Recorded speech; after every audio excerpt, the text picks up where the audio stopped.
Honduras. My father is from Guatemala. Wow. So I ended up growing in Honduras. And when I was 11, I ran away from home because my stepfather was abusing me. And my father is gone, so my mom was sick, was away. So I was an orphan practically, so I didn't know what to do, and I just ran, and I thought the ocean seems pretty, so I ran to the Caribbean.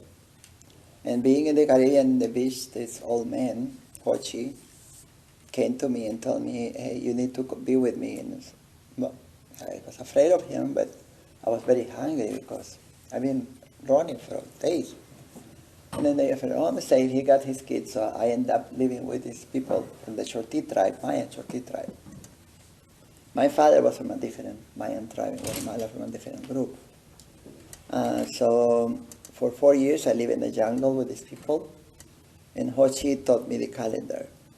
And I didn't want to learn because I came from the city, the capital of Honduras. So even though I was abused, I lived in a house that had big stone walls, tile floors, and TVs, and middle class, whatever thing. So I was abused, but I lived good compared to the rest of the people that lived miserable in that place. And so I ended up living with these natives, barefooted just like they did, and lived this life for about 4 years. Because I didn't want to be with the old man because he goes into the jungle because he was a healer. They call him el brujo. So he needed to find roots, whatever things, to make his potions or whatever things, And he wanted to learn this. I am scared of jungles. It's just snakes and insects and things that bite you. And it's like I was not into that, So, but you need to learn. No. So because of that, he trained me eventually to fish. So my life was fishing. That's how I survived. He will come once in a while in town, and we go fishing together. And when we were fishing, that's when he talked about the calendar. He didn't want it to learn, but he insisted with it. He was patient with me. And Tell his side of the story. Tell his side of the story. His side of the story. Well, his side of the About you story. arriving on the beach. Yeah. So he's been praying to try to pass the knowledge because he's getting old. And he was the last one in his family keeping this knowledge. And then in a dream, he says this vision. And that the person that has been chosen for this knowledge, you will find it a certain day in the beach. So he went there scouting with his kids at night, and I was the only one there. I was camping by myself, which, I don't know, camping. I didn't have a fire, but I was just sitting there, hiding. So, and then he came to me, and he's been telling his kids, because in the vision that he saw, I was supposed to be this amazing being, like this person is going to get all this knowledge, So I figure he told his kids, come, we're going to find something amazing in that beach, something that's going to make you believers in this thing. And then the only thing they found was me, and he was very disappointed. And his kids said, that scrawny kid? And then he was disappointed too. So, oh my God, the spirits must be kidding with me, and worse when I didn't want it to learn. Right, you didn't want to learn. Yeah. Well, you were 11. Yeah, I was 11, I was running away from this abusive guy. And it's like, I went fishing because I needed to fish, otherwise I'll starve. I sleep in the streets with other street kids, wherever I can sleep, And this guy, he would take me with him, so I didn't have to sleep in the street, but I couldn't in the jungle. I still have a lot of scars on my legs from worms. These things, these insects will get stuff at your legs, and the worms will start coming out of your legs. Oh my God, And he cured me from these things, and I said, I don't want to be in the jungle. Some of the scars are about this size, but they dig up the worms out of it, and it's like a bullet holes, Was that in the jungle or from land in the streets? Oh, in the jungle. Oh, I prefer the streets. There was no snakes there, So I sleep in cardboard, sidewalks, whatever, It's a warm climate, so that was my thing. And then he analyzed when I was born, and then he said, yes, you're the one. You're the one chosen to have this knowledge. And I said, it bugged me. And I said, Hoshi, why don't you teach all these? You got like 5 kids, teach them, And I said, they are not chosen. They don't have the right wood. That's the word that he kept using, But he was the father that I never had. My father was a rebel, running, hiding. I don't remember seeing him once. Because the guy was being, So he was a nice man, He kind of taught me a lot about humility because the guy was a healer. The people liked him. He looked for miles and miles around, thousands probably, to be healed from stuff. And he wouldn't charge money to anybody. His wife was mad at him all the time. Because he do this stuff, But that's what he taught me about this, This knowledge, you will teach it one day. And I said, no, I'm not going to be teaching this stuff. And then it says you cannot charge because this is like when people are thirsty for knowledge, you give them water. You don't ask, hey, it's $5 or anything. You just give the water. If they want to give you something, it's up to them. But you can't put a price on stuff. There is the knowledge, he says, is a knowledge the Creator gave us. And then we got to give it. We cannot be hoard it up and just give it to some people. So I tried to follow that same principle that he taught me. I'm the one that charged the ticket price. She did not do that. I did.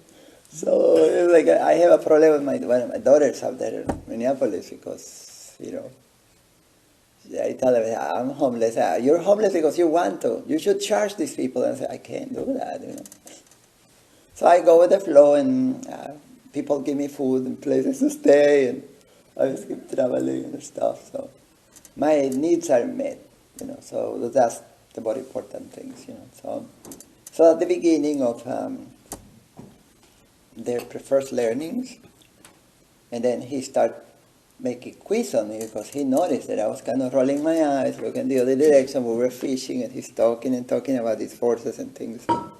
And then he wanted to teach me the Mayan language, and I refused to learn that. It's like he had to teach me in Spanish, so I don't want to learn that other stuff. But I thought it was, why have I learned that? If people are discriminated, it doesn't help you to find jobs. So, eventually, I got older. Things became kind of scary there. It was a very dangerous place, really, to be carrying a machete all the time because you can't sleep in the streets. Be aware, anything, you pull your machete out and it's like, okay. So I defend myself. Okay, that was a great thing because when my stepfather abused me, I was kind of a weak kid, dominated by this big guy. But in the jungle, I kind of learned, in the fishing, I kind of learned to deal myself with alligators and sharks, and the old man didn't seem that dangerous anymore, So empower me to give me this strength, So that's one thing. And then when I told him I can't live in this kind of life, it's a miserable life, like I said, barefooted, and sometimes if I didn't catch fish, there was nothing to eat, so I end up digging piece of lettuce at the dumpsters by the market or stealing bananas from the banana company in the fields. And sometimes you just catch fish. That's how it goes, No fish, no food. I don't eat meat, so I never have meat in my life. One reason that my mom says, she inspects me so many times because everybody eats meat here. Eat the chicken. It's like, no, why not? I just don't like it. It's like she shoved it in my mouth. I was puking all out. One day she said, you die. So because I wasn't, and many of my brothers, I was the only one that was like that. So then I go back to the city and I decided that I needed to go back to school because I didn't want to live that miserable life like that. I mean, what kind of life is that? What kind of future is that? So I saw that my mom could help me to go back into school, but she kind of, my stepfather forbid her to help me at all. So they wouldn't help me to pay to go to school. So I came back when I was 14, 15 to the city. And the only way to go to school was to work myself. So I went to work since that age. And I had to stop. I just go to night school and graduate myself from high school. And I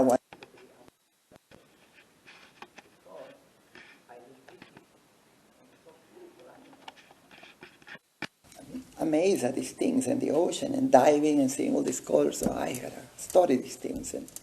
And I figured that since I'm coming from the city, I can have this privilege to come back and maybe I can become a government person and come back to this town and put laws to save the fishes, to protect the environment. I thought that was my ideal kind of a thing.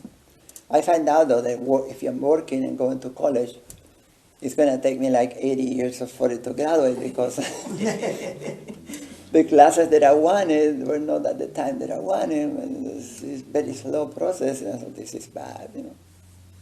So that dream was dashed there. Then because of whatever creator, whatever these things are, synchronicities, you can call them. The government, I got a job as a librarian. I was archiving documents. And there was an opportunity from the government to scholarship, to study, to get graduated in programming, computing programming.